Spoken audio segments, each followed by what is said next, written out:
Amerikanın səhralı yollarında toz bulutları içində irəliləyən bir avtomobil. Qapıları güllə ilə deşilmiş, içərisində isə 2 nəfər, bir qadın, bir kişi. Onların adlarını artıq bütün Amerika əzbər bilirdi. Bonnie Parker və Clyde Barrow. Bəziləri üçün onlar kasıblara qarşı ədalətsiz sistemi meydan oxuyan qəhrəmanlardır, bəziləri üçün isə qanlı cinayətkarlar. Amma bir həqiqət var. Onlar sevginin və ölümün sərhədində yaşayan cütlük idilər.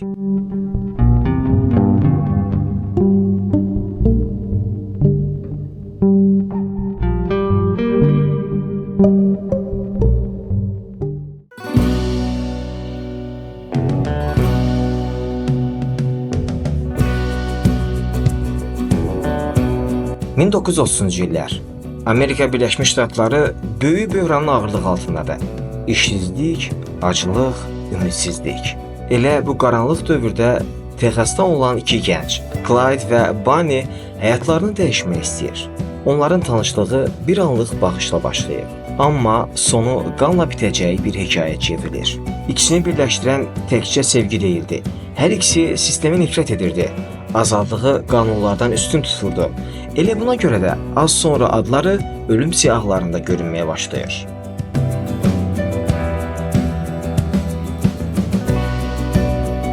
Bonnie və Clyde əsasən bankları, mağazaları, yanacaq doldurma məntəqələrini soyurdular. Lakin təkcə oğurluqla kifayətlənmirdilər. Qaçış zamanı və ya puskuda olarkən 15-dən çox insanın, o cümlədən 9 polisin ölümünə səbəb oldular. Onların Barrow qrupu adlanan dəstəsi bir neçə il boyunca Texas, Louisiana və Missouri ştatlarını qorxuya salmışdı. Amma mətbuat bu qanlı reallığı çox vaxt gizlədirdi. Qəzetlər onları romantik cinayətkarlar, azad ruhlu sevgililər kimi təqdim edir, xalq isə bu hekayəni heyranlıqla izləyirdi.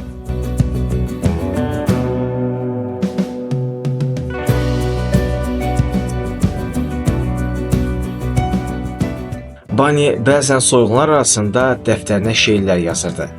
Onun Bonnie və Clyde'in hekayəsi adlı şeiri qəzetlərdə yayıldı və bütün ölkədə məşhur oldu. Bonnie'nin siqaretlə və silahla poza verdiyi şəkillər onları xalq arasında bir növ əfsanəvi simvola çevirdi. Lakin reallıqda onlar çox vaxt yuxusuz, qorxmuş və daima qaçışda olan 2 gənc idilər.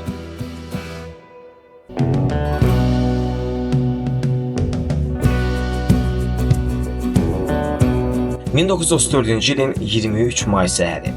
Louisiana ştatı, kənd yolu. Polis uzun sürən izləmədən sonra cütlüyü tələyə salır. Saat 9 radələrində Clyde'in idarə etdiyi Ford V8 görünür.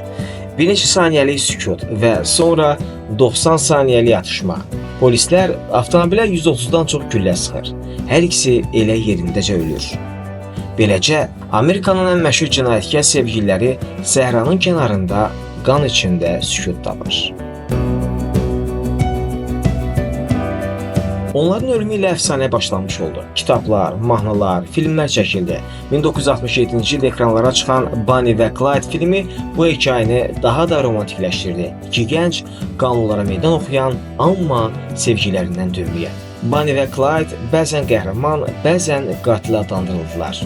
Amma onların hekayəsi bir həqiqəti göstərdi. Bəzən sevgi insanı xilas etmir, məhv aparır.